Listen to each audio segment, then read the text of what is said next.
Carl, how are you? Five, four, three, two, one. Thank you.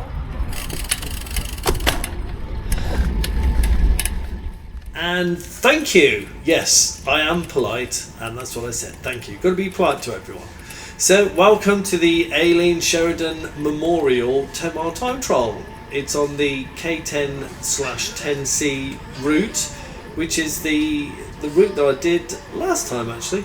Now, if you can hear strange noises in the background, it's my two puppies that are having a bit of a brawl. So basically, my aim for this time trial was two things I wanted to do to achieve. One is to beat my previous time, which was 26 minutes and 51, and also to beat my previous power, which I believe was 253 watts, something like that. That's the weighted average power that I have a look on Strava. I did manage to do both of those. I beat my time by 1 second, which was, it's a win is a win. I beat it, and that's what I wanted to do. It would have been nice to have beaten it by a few more seconds or more, but hey, what can you do? You try your best, and you do what you can. The power, however, the power I did beat, and I've always wanted to get over 260 watts, and I did. I ended up with 261 weighted average power watts, as it were. So I was happy with that. So all in all, it was a good day. Just a bit disappointed that I didn't beat it by more than 1 second, but like I said, what can you do? I think part of the reason for that is that I tried a new setup on the bike. I've raised the tri-bars slightly up at the front of the bike. Of course they're at the front of the bike. Basically, the tri-bars I've moved up, so it covers more of my chest. My arms now cover more of my chest, which stops the wind sort of getting in, so it's slightly more aerodynamic.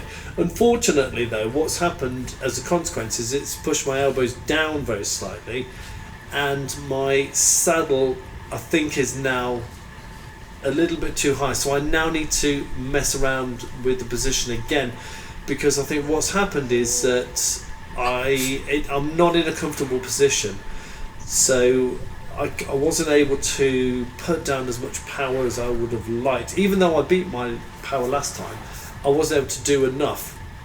There are a couple of points in this time trial where I didn't use my tri-bars. I was actually I used my tri-bars for the first 5 miles, then I got overtaken by a chap who was 2 minutes behind me, which is fine because I knew I was going to get overtaken at some point. But after that, for whatever reason, I started to use the hoods a little bit more, and I realised I could actually gain a lot more power using the hoods. Now I know this, it's a compromise. If you're using tri-bars, it's a compromise with aerodynamics and power. I can get more power if I'm on the hoods or if I'm on the drops, but I'm not as aerodynamic. So going on the tri-bars, you're more aerodynamic, but you got less power. So it's trying to get that balance right. So I'm still working on that because it wasn't comfortable for me. So I think that was a factor of what I would consider to be a slower time.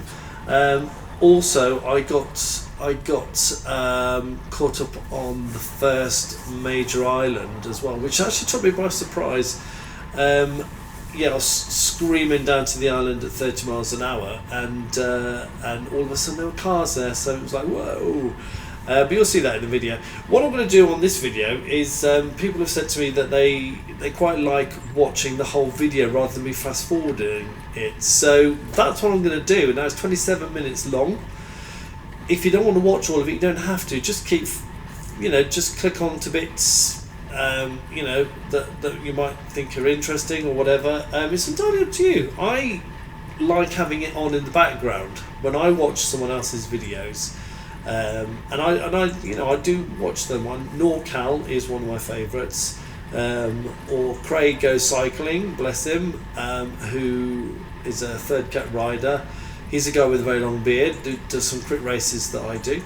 I like to watch his stuff and just have it on in the background. That could be because I'm ADHD, I don't know. And we don't multitask, but we like to have lots of things going on and listen to music in our heads at the same time, and also have conversations with ourselves at the same time.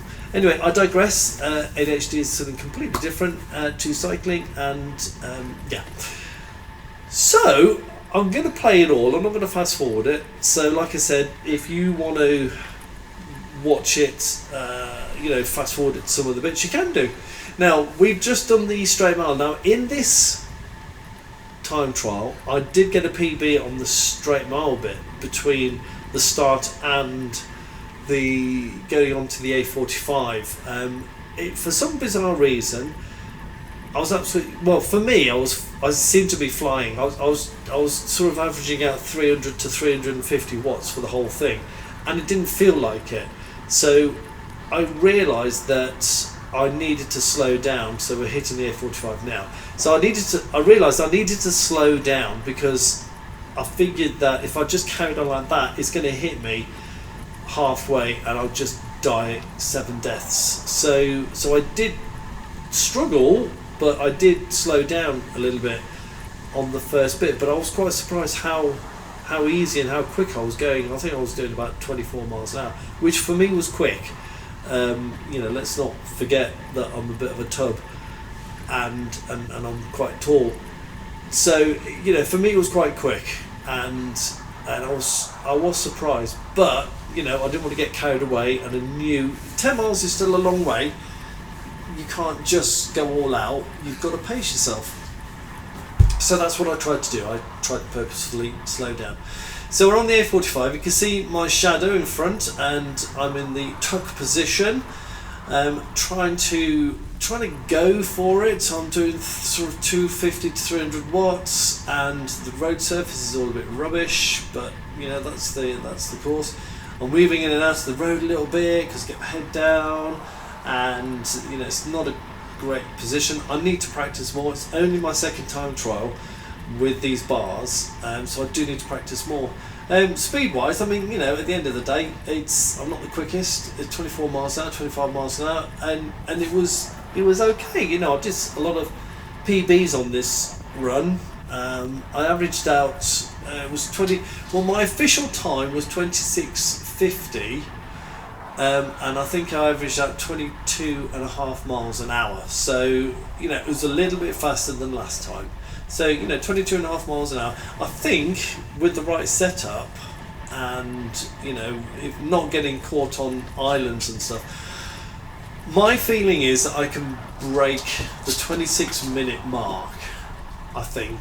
I would like to think, which is probably 23 miles an hour. And I think that's where I am for a while, if everything goes right according to plan. But that'll happen one day. We're the club that I'm in, Apache Brave Racing.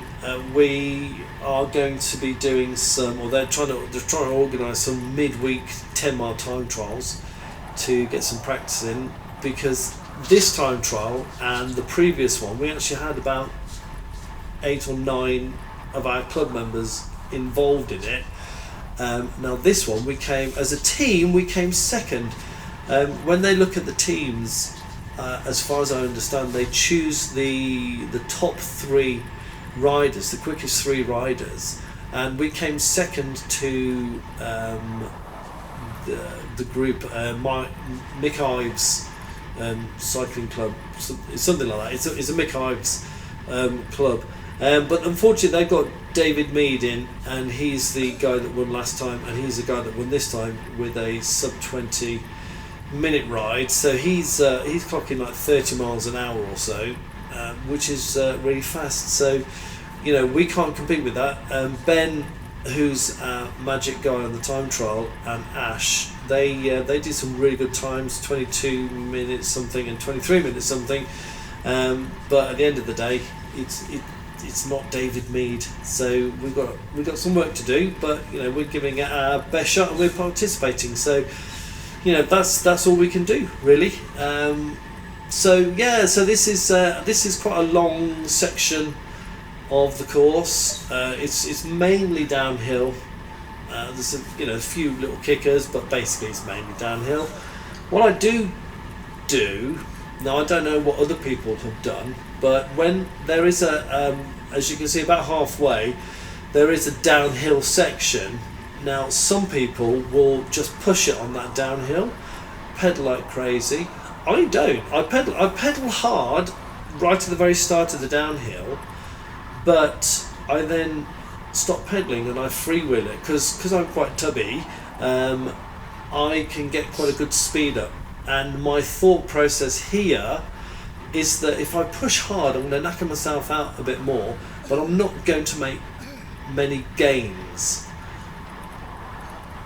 from if I just freewheel. You're talking a few seconds. So my thought process is that I'd rather rest and be more prepared later on than to knacking myself out. Now here's the first island coming up, and I believe this is where it's a bit of a surprise for me. So I'm clocking nearly 30 miles an hour here. I was on my hoods then, but I'm down on the bars again. I'm coming around this corner at 30 miles an hour, pegging it. Now last time I was able to go straight across 30 miles an hour, no problem, but here all of a sudden it's like, whoa, hang on, there's cars in the way. Bit of a panic. So I screamed down, well I say scream, 12 miles an hour. I was screaming, but 12 miles an hour on the inside of the cars, and I was like, stop, don't come near me. And it's like, oh god. So that was a bit of a heart-wrenching moment, and it kills your momentum. So I reckon, having looked at Strava, I reckon I probably lost about 20 seconds on that island, because I've then got to get back up to speed, and had I been doing 30 miles an hour, I'd be a lot better off right now. But what can you do? It's an open course. It's you've got cars everywhere. Some people make it all the way around without hitting traffic, and I didn't, and I didn't previously either. Having said that, the island I got caught at before, I didn't get caught out this time, so I made a bit of time up there. Interestingly, oh, there we go, that's my one and only passing.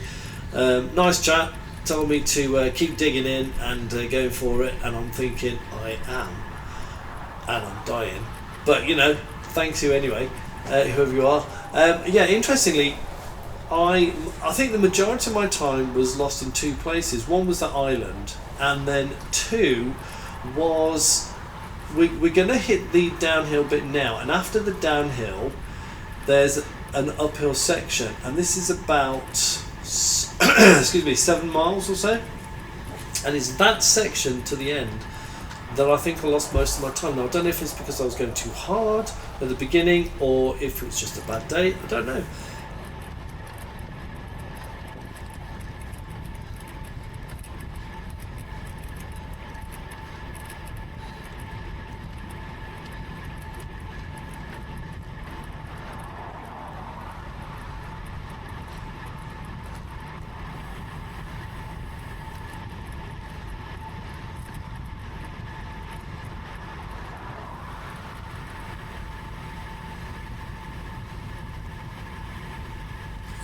So this is the downhill section now, and as you can see, I'm freewheeling. I'm doing 33 miles an hour. I think I touched about 34, 35, maybe, possibly, but to me, if I pedalled, I might get 1 or 2 miles an hour faster, but not a lot, and I'll be using a lot of power in order to do that. So again, it was it was a compromise. Do I use up power to go a bit faster, or do I save myself, recover, and then get back into it sort of now? And that's what I chose to do. I just needed a little bit of time, a moment or two to recover, and that's kind of all you need. Then you can kind of get back into it all, and then it was fairly straightforward. There was no hiccups with traffic from here onwards. It all kind of happened. I was happy with the way I felt. I'm just surprised I didn't go any faster because I felt quite good. Obviously, it's a time trial, and the last 2 or 3. I mean, you're giving it everything, and I try to give it everything in a very uniform manner all the way through. So rather than take it easy at the start and then kill myself for the last 2 miles, that's no good. You've got to do it all the way. It's a very consistent effort. Obviously, the last mile, everyone just absolutely empties themselves, but I kind of try and empty myself as I go along. So this island, absolutely fantastic, screen through at 28 miles an hour. And it's kind of here, just after here, there's a bit of a kicker that goes up. And here, until I get off the A45, and I go back on myself a little bit, and I just lose time here, and I don't know why. I don't know if I went too fast at the beginning. Who knows? It'll be one of those mysteries that will die with me. But I'm going on holiday soon. So this is my last, I think, official time trial that I've done till I get back on holiday. But then it'll be sort of end of season anyway. So I don't know how many I'll be doing then. But I'm going to try. I'll try anyway, I think, to get out here and just do some on my own because I know the course. And it's quite a good course, apart from the last mile, and I can practice on here and see how I get on. So, and I've also got the midweek ones that I was mentioning earlier with the club. So we'll see how we get on with those. Because I'd like to do more time trials next year. I don't want to do longer time trials than 10 miles. I have no interest whatsoever in bashing my brains out and throwing my guts up for any longer than half an hour. I certainly don't want to do a 25 mile time trial, which would end up being what, an hour and 5 or 6. I mean, that's just horrendous. That would be. I can't think of anything worse than doing an hour throwing your guts up like this, constant pressure. I mean, you can see me on the hoods. I'm getting more power getting out the time trial bars and going on the hoods. It's a lot easier, and I guess, as Ben said, you're constricting your airways, your chest, because you're closing it all up. It's aero, but because you're closing everything up, it's you can't get the power, you can't breathe as well, especially if you've got a bit of a tub, and it's not as easy, so you're not able to get the power down. So every now and again from now on, I have to go onto the hoods, or one thing I do is to try and keep as aero as I can, is to just hold the base of the time trial bars near where the pads are, just so it kind of keeps my elbows in a little bit more than if I was on the hoods, but I can actually sort of sit up a bit and breathe easier. So that's what makes me think maybe my saddle was a bit too high. But I'll experiment and see how we get on another time. Now we're coming up to the left-hand bend. I'm starting to pick the speed up a bit because it's a bit flatter here, slightly downhill as it goes into the left-hand bend. But this is where, excuse me, this is where we get off the A45. As you can see, there's some signs there. And then you scream around a corner, which is quite nice. You can build up quite a good speed here, and as long as the guy that's on this island, actually, he's very good. He kind of looks at you and waves you on, sort of shouting at you, saying, go, go, go, go, go, that it's all clear. Here he is, bless him, go on, you can do it, son.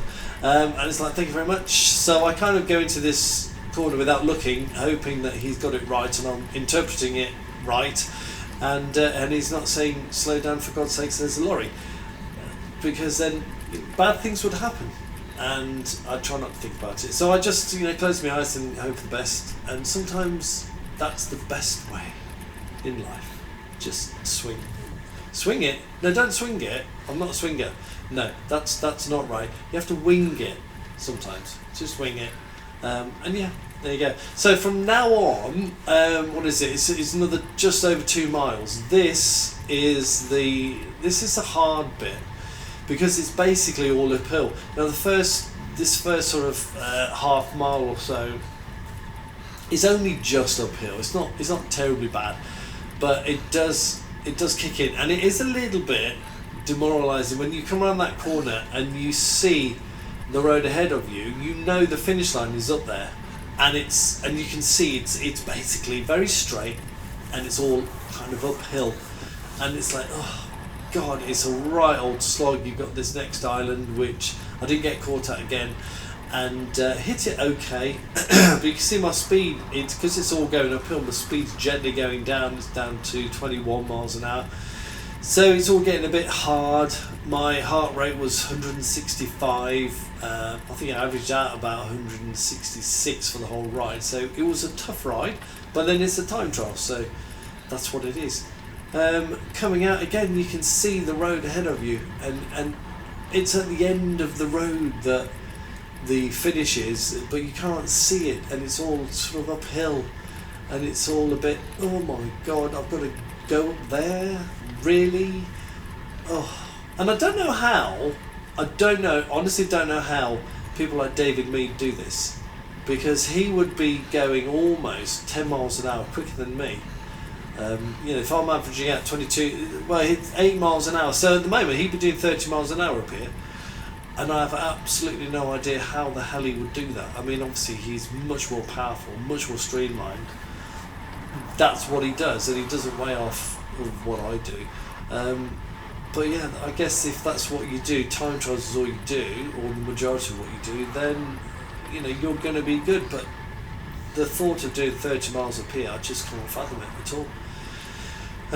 I mean, the thought of doing a time trial of 10 miles at 30 miles an hour, I cannot fathom. I really can't. I think one day I would like to be able to break the 25 mile mark on a 10 miler, but I think that's probably about it. I'm not that powerful, or I'm too heavy, or a combination of both, or I'm not a time trialist. I don't know. I don't know if I'm a time trialist, a sprinter, probably a domestique, or just a donkey, just going slow. A Sunday old person tourer. That's probably me, who's trying his luck a bit and getting away with it. But from what I can gather, though, you can do an FTP test. Thank you very much for your red flag. Yep, you can do an FTP test. Trainer Road does one, I think. I'm trying to think who else does it, which is like Formula. Is it Formula 1 or F1 or F4? It's called. And it's devised so that you do your warm up, and then you have like a couple of really hard sprints. So then you have a couple of 2-minute kickers, and then a 5-minute sprint, and then you have your 20-minute sort of time trial FTP test. And at the end of it, it will give you your FTP calculated, and this is supposed to be very accurate, but it'll also tell you, looking at all the different bits of data, whether or not you lean more towards being a sprinter, or a time trialist, or a hill climber, or just a general all-round sort of dog's body, domestique kind of person, or what. So there is things you can do, but I just don't fancy doing a 20-minute FTP test. Saying that, that's exactly what I'm doing here. Although it's 26 minutes, 26-minute FTP test, and I come out with 261 watts. So it's pretty good. Now we're on the last mile. We're in the last mile, and this is where it really gets hard. I'm pulling nearly 300 watts, and I'm doing 15 miles an hour or so. It's just absolute killer. The road surface is atrocious as well. But you keep going, it's just horrendous, this bit. 170, my heart's going. Now, towards the end, the last 100 metres or so, you can, I don't know if you can see yet, there's a lay-by, and in the lay-by I saw a couple of people, one with the bike, and I'm sure one was wearing a fluorescent jacket, and I thought mistakenly that was the finish. But when I got close to it, I realised it wasn't the finish. The finish was another 100 yards up the road, and I thought, oh God, I've still got to carry on going. So it was a bit demoralising, that bit. It was like, come on, keep going, Andy, don't finish yet. And if I had, my God, I wouldn't have beaten last year's time. Last year, the last time that I did it, which was a couple of weeks ago. So that was a difficult moment for me. It sent me to a dark place that I don't wish to visit again. It was like smoking acid and weed all at the same time, and I don't know where I'm going with that, because I don't do acid, don't do drugs, kids, because it's not good for you, or not in big doses. Anyway, right, where are we? We are nearly there. We're nearly there. This is the end. This is you're emptying yourself of everything you've got. There is nothing left after you've done a time trial. If there is, you haven't done it properly. If you've emptied yourself, you haven't done it. If you haven't emptied yourself, you can carry on for a bit longer. You haven't done it properly. So you really need to empty yourself. And ideally, as I said before, it's a continuous effort. So you empty yourself, but you haven't got an awful lot to empty. Now here's a lay-by, and these are the people that are stood there, and I'm thinking, yes, here's the finish. Oh, bugger. No, it's not. No, that's not the finish. That's not the finish either. That's just a road sign. Where is the finish? It's up here. Here it is. Now. And I was so knackered, I forgot to yell out the number. Hope you enjoyed, and I'll see you again.